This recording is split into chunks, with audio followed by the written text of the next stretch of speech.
If you don't stage your home, you're at a severe disadvantage. As a realtor, as a listing agent, I would literally stage every single house with furniture staging if I could. Realtors were the harborer of all of this information.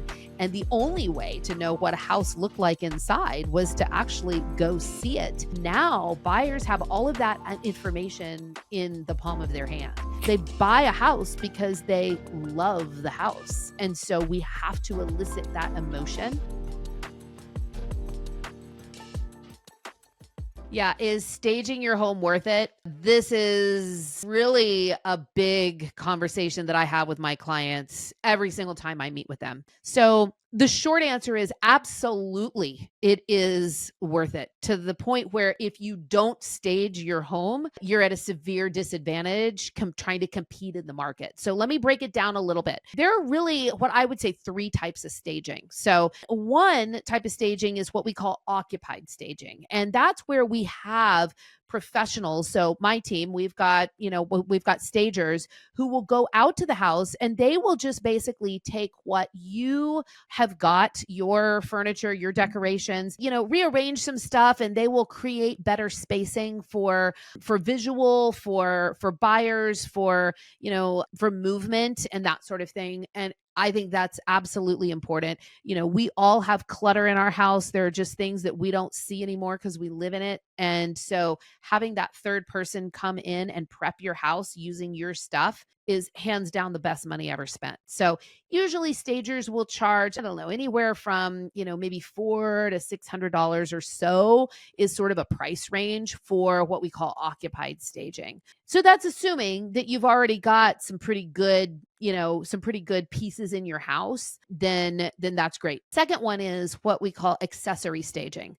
So it's your main furniture, but maybe it's nice to have some fresh pillows. They can put some little accessories, little lamps, little, stack of book, a couple wall hangings, that kind of thing. So it's kind of just putting some lipstick on what you already have, especially if your house is a bit sparse, or if you just, maybe you've got some things that are a little bit dated, you need to tuck away, and it can just bring some current modern freshness to your house. So accessory staging can be, that usually is anywhere from maybe $700 to $1,100, just give or take. Again, absolutely well worth it. And then the third one, which is what most people think of when they hear staging, is where they call it furniture staging. So they bring in furniture to the house and completely set everything up. So a stager they'll figure out the design, they will have the movers come, set it all up. You really don't lift a finger, and then you pay usually a monthly fee until the house sells. So occupied staging, that can run, anywhere, I would say, from, it depends on how long you've got it in there, but anywhere from probably $3,500 to $4,000 would be the absolute lowest. And then it can go anywhere from, $10,000 to $20,000, depending on how large your home is, what kind of luxury accommodations it needs to have.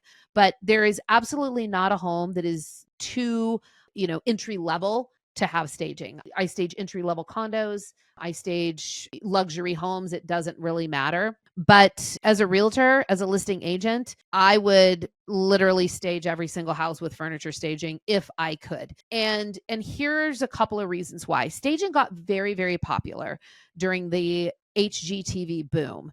So, buyers are looking on HGTV and they see these beautifully designed homes. And so that really upped the expectation of buyers when they would, when they see this in media, in pop culture. And then the other thing that happened, right, kind of as that was happening, is sort of the advent of what we call syndication in real estate, which is your sites like Zillow, Trulia, Realtor.com, Homes.com, Redfin, those types of things. So back in the day, if you remember, it used to be that realtors were the harborer of all of this information.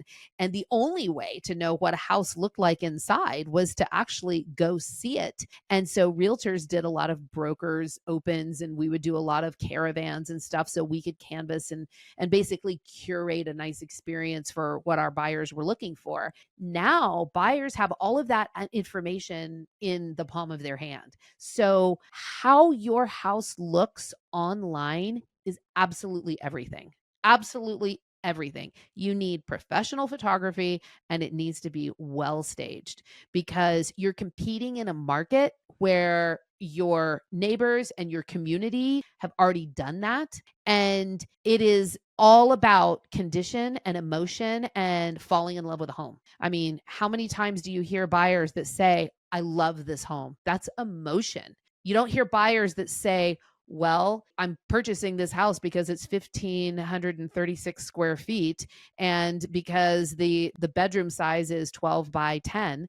No, they buy a house because they love the house. And so we have to elicit that emotion. Staging is the most cost-effective way to bring a house current in terms of its overall appeal. I mean, I will have houses that, they've got original 1980s cabinets and countertops. They've got blue carpet, but my clients can't afford to do a remodel and they don't have the bandwidth. They don't have time. That's not what they're going to do. You know what? You bring in current staging and you lay that over that carpet and you've now detracted from how dated that home is. So it's really magical to see the transformations that staged homes have. The other thing is when you have a vacant home, sellers make this huge mistake about thinking that buyers have this vision and that, oh, well, it's a blank canvas and buyers can do whatever they want to. Like 99% of buyers don't have a vision. You have to serve that vision up to them on a silver platter, especially in a vacant home. It's highly dangerous to list a house non-staged unless that house has been completely remodeled and not lived in. And here's why. When you don't have staging, then the only thing you have to look at are all the flaws that are wrong with the house. Oh, look at the stained carpet over there. Oh, look at the nicks in all the walls over there. Oh, look at the door hinges that are a little bit crooked. Like that's all you have to see. But when you have a staged home and it's got all the furniture and all of the accessories and all that, that's where the eye is drawn. That's what you're seeing. And so you don't notice the flaws as much. It's kind of brutal when I take a buyer into a vacant home and see all of the things that they pick apart in that vacant home. So staging is absolutely worth it. There are statistics all over the place about how much time it saves from being on the market, how much more money staged homes get. And, there are estimates, but it's really kind of a hard statistic to track because the only way to truly track something like that is to have something that is identical that you've put on the market at the same period of time, one stage, one not stage. And, that just doesn't happen. But what I can tell you as an active agent that works and lives and breathes the market and has for 2 decades, the properties that I stage, buyers flock to them. They get a ton of showings. They get multiple offers, and we're usually able to negotiate higher than list price. Not always, but that's just the homes that are well staged are the ones that have the higher probability of that happening. So it's absolutely worth it. The return on your investment, it's a no-brainer. And a lot of times you can have agents who I do this as an agent. In a lot of my cases, I will advance the cost of staging and then I just get reimbursed upon closing. And my clients, they get the benefit, they get the ROI on that. So you have some agents that will do it. You have some stagers that are willing to take payment upon closing. So, try and find some that you can if you're cash strapped and you need it, but it's absolutely something that should not be overlooked one way or another. So, hope this helps. Stage your home and be sure to like, subscribe, and comment if you have anything you'd like to add as well.